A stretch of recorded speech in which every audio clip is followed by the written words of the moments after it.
Well, well, let's just begin. So, how are you? Let's start with that. How are you? I'm pretty alright. But I have like bad night's sleep these days. It kind of sucks. Yeah? So so I spend my time thinking about a ton of stuff which doesn't really matter.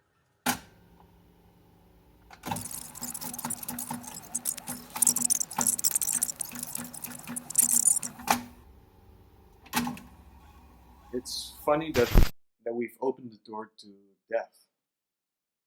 Because some people, they see death as this terrible thing.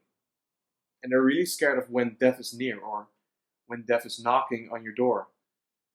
But like, to be honest, you have to open yourself to death. But Because, aren't you scared? well, see, the thing is, what is there to be scared of? I mean, of course, you can die and it will be scary. But will you really die?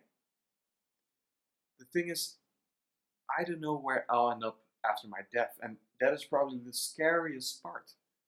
But the thing that reassures me is that the people that I love, or well, the people that love me will miss me and cherish the memories they have of me. So in that mindset, I will never die. Would it be bad not to live on? Is that something which is bad? Well, Maybe you lived your life. You're like, okay, I'm done, and you're really done with life, which I think you can be. And then the next day you're born into some different body and you have no memory of it. But I just know there's people that believe in that, which I think is a good way to get some sort of right, a belief of right and wrong in your life. Because if you do your life wrong, you get cast into I don't know, a mosquito. But if you do things well, you get cast into like a very good thing. You know, that's what they believe in. Well, that leads me to a point in which I'm undecided, right? Because they believe that you have good choices and bad ones. But yeah. we just talked about it earlier. Like, does the perfect life exist? Does it exist that you live up to your fullest potential? That you can safely say that you've done everything you should have done in your life? Does it exist? Perfect life. Does Well, I think it's a little mind trick. I think, oh, okay, I don't mean a trick per se, but like, the thing is, if you believe that you lived your life at the fullest, only then you can die a happy man. So it's all in your mind, actually. If you believe you led a good life, a virtuous life, you've been good to other people, you shared what you had, and well, you've been good, you've been virtuous. I mean, that's what it says about reincarnation. That if you've been virtuous in this life, then that virtue will reward you in the second life with something better. But what I just can't let go of is the feeling that like a virtuous life, that's still an opinion on life, right? So I can't, for example, think of the Nazis in World War II. Not to have some idea of believing that they were doing the right thing, because how else would you violate so many human rights without like raising that many question marks?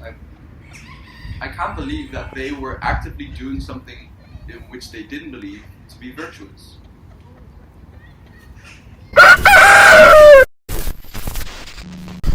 Nazis, they believed that Hitler was right. Hitler was probably in their mind a sort of god to them. Someone who gave them a sort of purpose, a goal. Yeah, exactly.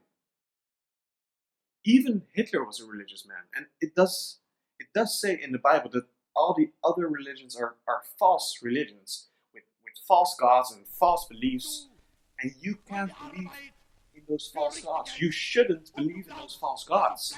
So it's actually Hitler did well. I'm not saying Hitler did a good thing. I'm also not saying he didn't do a good thing.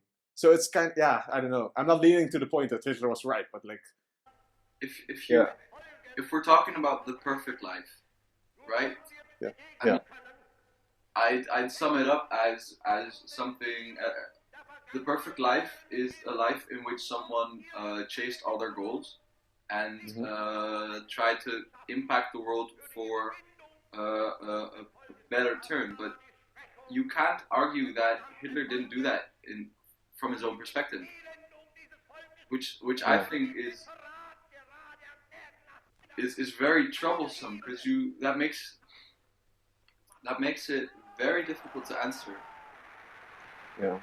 That makes me think that the perfect life doesn't exist, because I think that Hitler was very convinced in his goal, and that to his knowledge he was trying to change the world for the better, which we now disagree with. But you couldn't get away with saying that Hitler had the perfect life.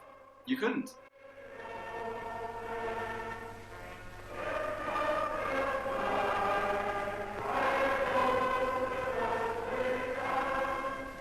So now we've discussed all this.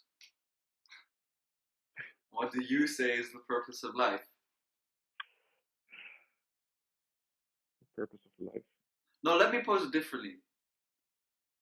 You know someone who wants to end their life.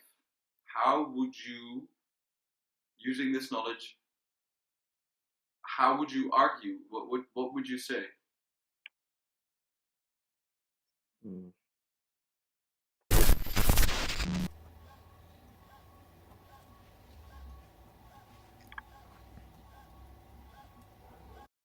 You know, if it was me,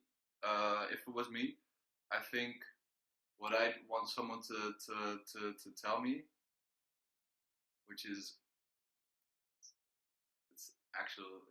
it's an interesting theory. I'd probably want to be reminded of how it feels when you did fulfill everything. When you're lying and waiting for your last breath, and everyone you love and know is around you, and is with you in their thoughts.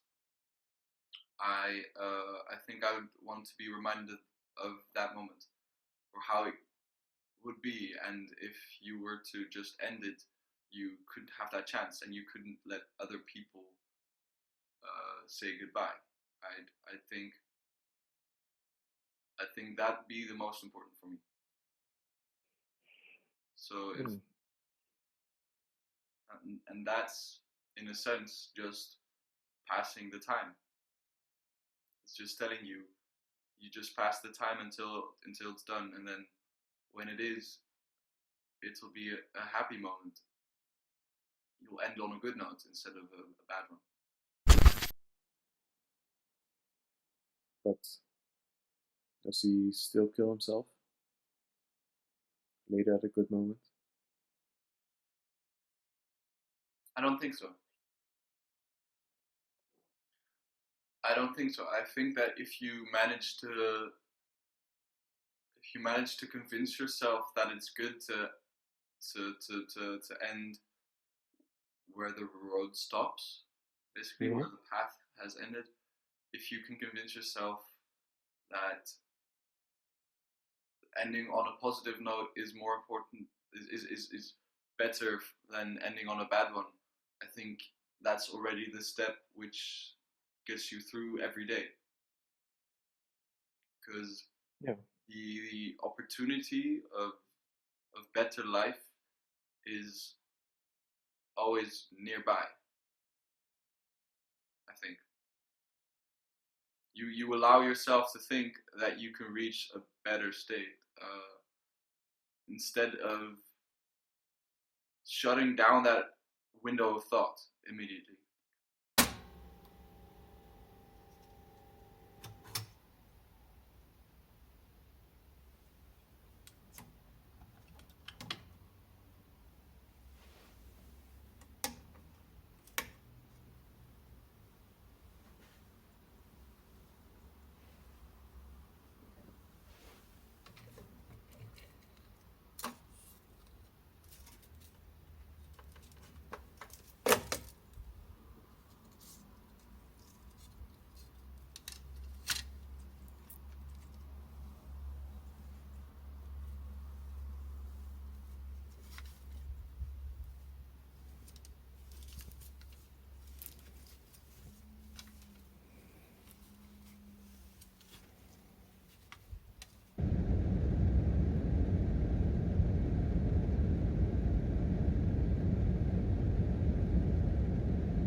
in the end, I think it's the most important to look death straight in the eye and dare to ask yourself the question, was all this effort worth it to me?